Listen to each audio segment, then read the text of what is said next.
My name is Lillian, and I am 53 years old. This spring, I finally did something I had dreamed of since I was a girl sitting on the lumpy couch of our trailer home. I earned my college degree. The sky was that perfect, hopeful blue as I walked toward the auditorium, my black robe flapping my cap in my hand. I kept checking my phone not for the time but for a message. Any message. 2 weeks ago, my son Jake had promised, "We'll be there, Mom. Wild horses couldn't keep us away." I believed him. When they called my name and I walked across that stage, I scanned the crowd for my family's faces. All I saw were empty seats where their smiles should have been. Before I go on, I'm curious. Where in the world are you listening from today? If you've ever had a day that was supposed to be yours, feel stolen by someone else's choices, type me in the comments below. And if you want to stay with me to hear how this all unfolded, hitting that subscribe button would mean the world. It's a story with a turn I never saw coming. 6 months ago, I handed in my final senior thesis. My hands were shaking from exhaustion and pride. You see, I did this while working full-time as an office manager for a small HVAC company, a job I've had for 15 years. My days started at 7 and my studying often ended past midnight. It was a grind, but it was my grind. My son Jake, he's 28, would send me these encouraging texts late at night. "You've got this, Mom. Proud of you." They were like little life rafts. The real anchor, though, was my professor and advisor, Alistair Finch, a man in his 70s with kind eyes behind thick glasses. He never treated me like a non-traditional student. He treated me like a scholar. We'd talk in his book-crammed office, not just about psychology, but about life. He saw how much this meant to me. "Lillian," he'd say, "you are not just earning a degree. You are reclaiming a part of yourself you had to set aside." When I got the official graduation date, I called Jake immediately. He was so upbeat. "We're all coming, Mom. Me, Chloe, Aunt Marlene for sure. I'll even talk to Dad." I felt a twinge at the mention of Michael, my ex-husband. Our divorce was final 5 years ago, amicable on the surface, but the scars were there. "He's proud of you, Mom." He said so, Jake insisted. I wanted to believe it. I pictured it all in my head. Them cheering, maybe a little embarrassed by how loud they were flowers afterward, all of us going back to my house for the cake I'd order from Jake's favorite bakery. A real celebration. The first crack in that picture appeared about a week before the ceremony. My younger brother Dylan called. He didn't ask about my plans. He was brimming with his own news. "Lily. Finally finished the pool. We're christening it with a huge barbecue. You have to come. The whole neighborhood's invited." My heart sank. "Dylan, that's the day of my graduation. Remember 2 o'clock. There was a pause on the line, then a dismissive chuckle. "Come on, Lily. It's just a community college ceremony. It'll be, an hour? You can swing by after. The ribs won't run away." The way he said just a community college ceremony felt like a paper cut. Small, but it stung. I hung up and called Jake, needing reassurance. His voice was different this time. Less certain. "Oh, right. That weekend. Chloe's parents might be coming into town then too for Uncle Dylan's thing. Let me figure it out, Mom." Don't worry, the wild horse's promise suddenly felt like it was made of sand. The silence in the days that followed was heavier than any textbook. It was a loud, screaming kind of quiet. My phone, which usually buzzed with family group texts about nothing, was ominously still. "Aunt Marlene, my mother's sister, called me 3 days before." Her voice was pinched with false cheer. "Oh, honey, I'm so proud of you. I'll try to make it to the school, but, my arthritis and the parking." "Dylan's is so much closer. I might pop over there first." She was choosing the path of least resistance, and it led directly away from me. I even texted Michael. "A simple graduation is this Saturday at 2. Jake said he told you." His reply came hours later. "Jake filled me in. We'll see." 2 words, "We'll see." They felt like a door being gently closed in my face. I found myself in Professor Finch's office the day before under the pretense of asking about final grades. He took one look at me and said, "The forecast for tomorrow is sunny, but you look like a thundercloud." I spilled it all out: the barbecue, the silence, the sinking feeling. He listened, his fingers steepled. When I finished, he sighed. "Lillian, sometimes our greatest achievements are witnessed by the family we choose, not the one we're born into." He and his wife Eleanor would be there. He offered me a seat with them afterward. A lifeline. I thanked him but declined. Some stubborn, hopeful part of me still believed my own family would come through. I had to give them that last chance. The morning of, I put on my robe and stood before my bedroom mirror. The cap felt silly and magnificent all at once. I smoothed the tassel. This was it. I sent one last message to the family group chat. "Ceremony starts at 2 p.m. Section B, row 10. I saved seats. Can't wait to see you all." I watched the message show as delivered. Then nothing. No hearts, no thumbs up. Just delivered. On the drive to the campus, I took the route that goes past the park near Dillon's subdivision, and there it was. From the road, I could see the colored canopies going up, the faint plume of smoke from a grill starting. My hands tightened on the steering wheel. They were already setting up for a barbecue. While I was driving to my graduation alone, the auditorium was a wall of sound and color.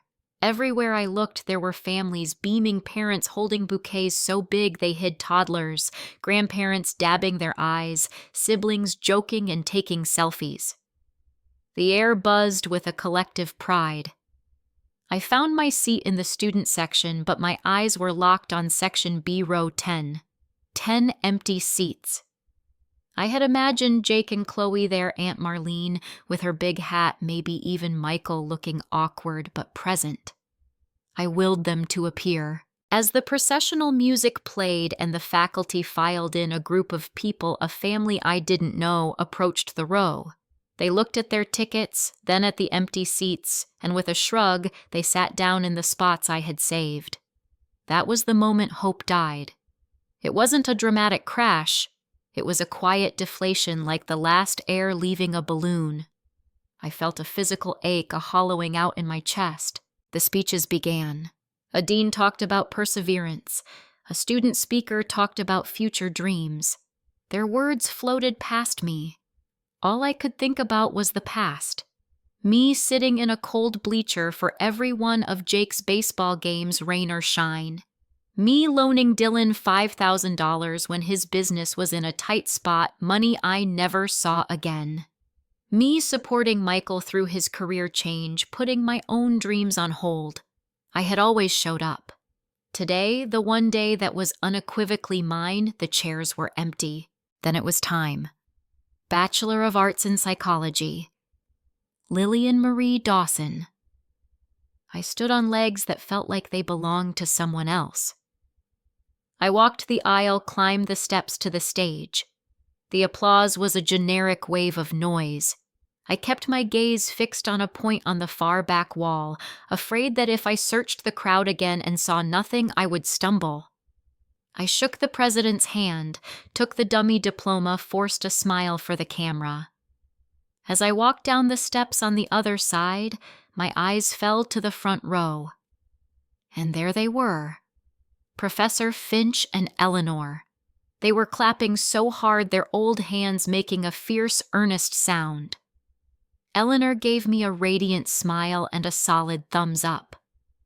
In that sea of strangers, their familiar faces were an island. A small, unexpected mercy that almost broke me. After the ceremony, I moved like a ghost through the chattering, hugging crowds. I didn't want congratulations from strangers. I just wanted to disappear. I got to my car, threw my cap and gown on the passenger seat, and just sat there. The dummy diploma sat beside me. The symbol of 4 years of work felt cheap and meaningless. I turned my phone off. I couldn't bear the thought of seeing social media notifications of pictures of the barbecue popping up in real time. My house was too quiet when I got home. The celebration cake from the bakery sat in its box on the counter. I had set out nice plates and napkins with little graduation caps on them. It all looked pathetic. A party for one. After an hour of sitting in the silent living room, I powered my phone back on. It buzzed and chimed for a full minute. Dozens of notifications. My stomach churned. I opened the family group chat. It was a waterfall of images. Dylan grinning tongs in hand over a mountain of ribs, Aunt Marlene laughing with a giant margarita in her hand, Chloe's parents whom I'd met twice, and then the one that felt like a knife twist. Jake. He was standing next to Michael, my ex-husband. They each held a beer bottle leaning against Dylan's new pool fence, smiles wide and easy. The caption from Dylan read, "Full house." Even the prodigal son and grandson made it the prodigal son, as if Jake had chosen to come home to them, not chosen to abandon me. A hot, bitter rage rose in my throat. They were all there, having a wonderful time. My graduation was not even a footnote. I was staring at the photo, my vision blurring, when a new message notification popped up at the top of my screen. It was from Jake, but not in the group chat. A private message. My thumb hovered over it. This would be the apology, I thought. The lame excuse. Part of me wanted to read it to feed the hurt. A bigger part, the part that felt raw and betrayed, wanted him to feel what it was like to be ignored. The message preview showed, "Mom, we need to talk. Urgently. Can you call me as soon as you get this?" The tone stopped me. It wasn't contrite. It was panicked. There was a sharp, frantic energy to the words that was completely unlike him. The anger in me cooled slightly, replaced by a prickling dread. Something was wrong. But the sight of his smiling face next to Michael in that photo was too fresh.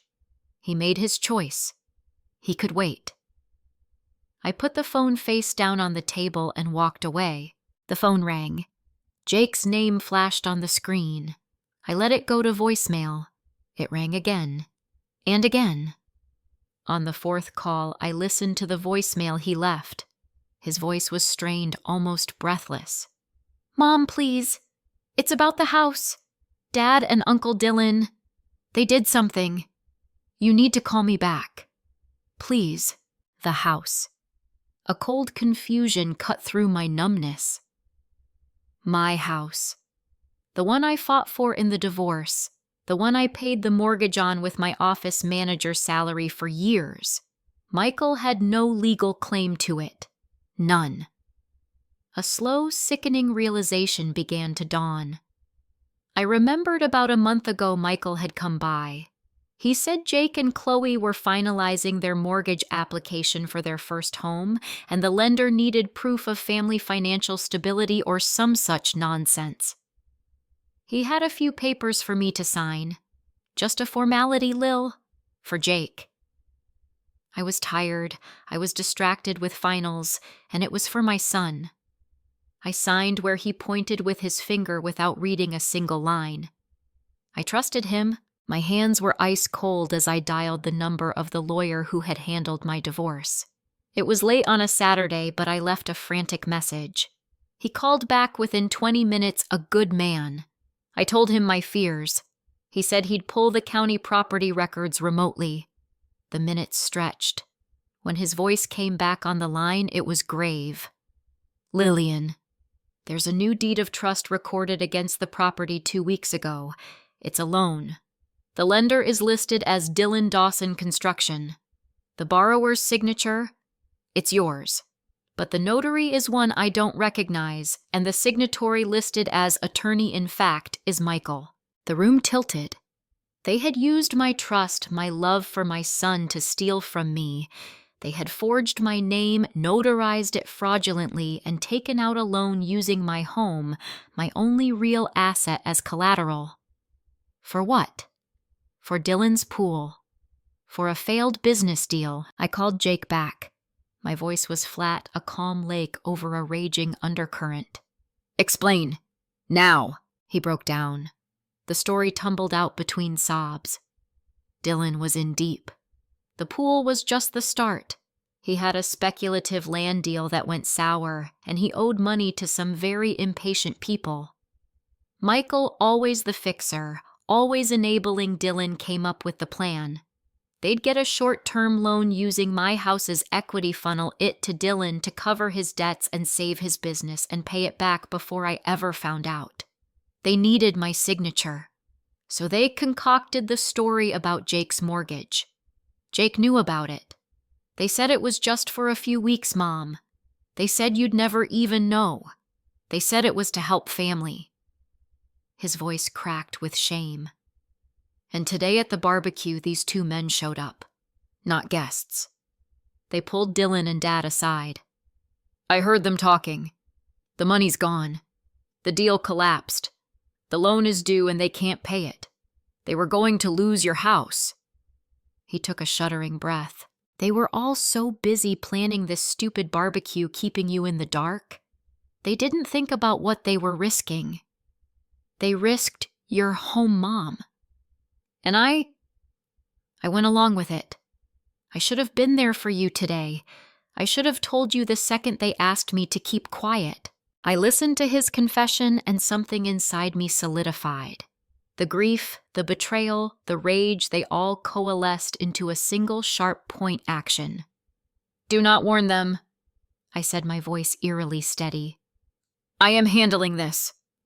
I hung up. My first call was to Professor Finch. I didn't cry. I stated facts. He didn't sound surprised about Michael, only deeply disappointed. "The predator always goes for the kind heart," he said quietly. Then he became practical. Within an hour, he had connected me with a razor-sharp attorney named Susan, who specialized in real estate fraud, and a friend of his, a retired police detective named Frank, who could advise me. Monday morning, I walked into Susan's office. With Frank's guidance, I filed a police report for forgery and identity theft. Susan drafted a cease and desist letter to Dylan and Michael and filed a lawsuit to have the fraudulent deed of trust invalidated. She also helped me get a temporary restraining order preventing either of them from coming near my property. I went home and changed every lock on my doors. Then I sent one final message to the family group chat, the one filled with their barbecue photos. All communications regarding the fraudulent loan on my property are now to go through my attorney, Susan Wilder. Her contact information is below. Do not contact me directly. I will be pursuing all legal avenues to the fullest extent. I attached a screenshot of the police report case number. The silence that followed was profoundly satisfying. A few days later, there was a hesitant knock on my new front door. Through the peephole, I saw Jake and Chloe. Jake looked like he hadn't slept in a week.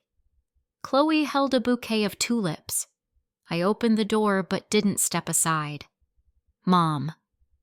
Jake began, his eyes red-rimmed.